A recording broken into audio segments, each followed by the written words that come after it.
This last aspect is my personal favorite. The Clairvoyant gains access to this orb they can use in combat. All of their bindings revolve around using this orb. They can move the orb, deal damage around it, and emit buffs and debuffs from it. Their specialization revolves around Psionic Charge. Psionic Charge is a stack they can gain from one of their bindings.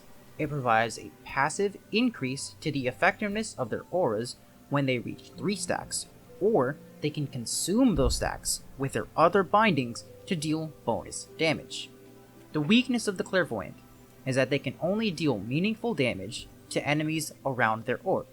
So, while you could deal damage to enemies on the other side of the screen, you cannot handle the ones right next to your character. Moving your orb deals a small amount of damage, and is primarily a physical damage skill. The amount of damage this skill does is very small, and doesn't scale off of magic damage like the rest of your kit, so don't use this skill for damage unless you have no other cooldowns, or if you know it can deal with an enemy. For this reason, this aspect can't make use of extra will like other aspects can.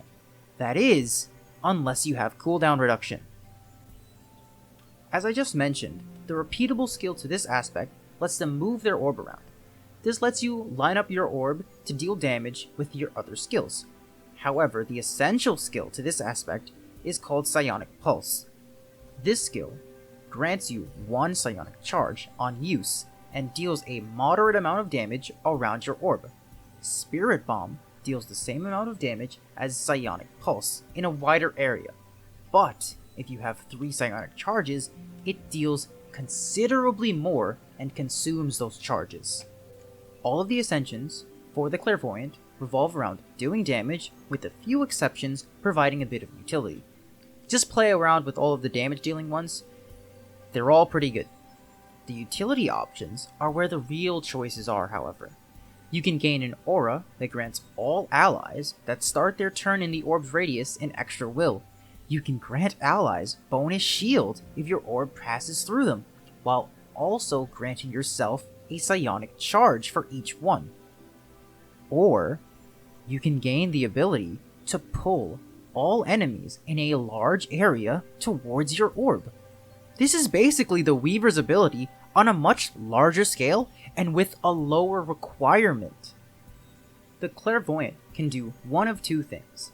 Either you can stick around with your orb, grant yourself buffs through the auras you can pick up, or you can split off from the orb, having it deal damage in one area with your primary abilities, while you deal damage in the other area with the bindings that you can pick up.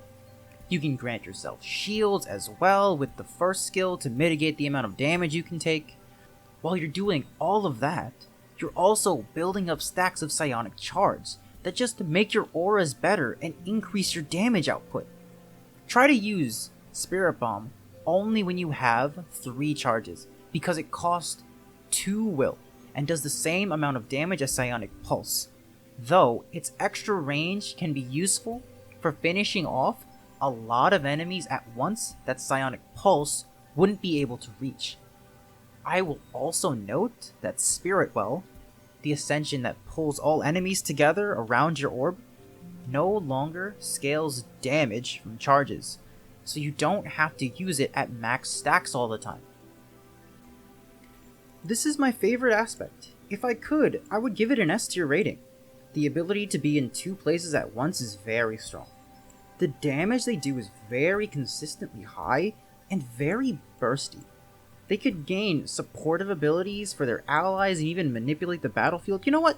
I am going to give it an S tier. Yeah, fight me. Yeah, they are an S tier. Though, if I'm giving Clairvoyant an S tier, I'm tempted to give Weaver one as well. No, it's fine where it is. Yeah, the Clairvoyant is an S tier because it does everything the Weaver does, just better. And Clairvoyant can buff multiple allies, while the Weaver can't. And that's it. That's another tier list done. These are all the current classes or aspects in Inkbound, what they do, what they can build towards, and how they compare towards each other. I did not put them in this reason because it looks like it's just entirely coincidental, okay?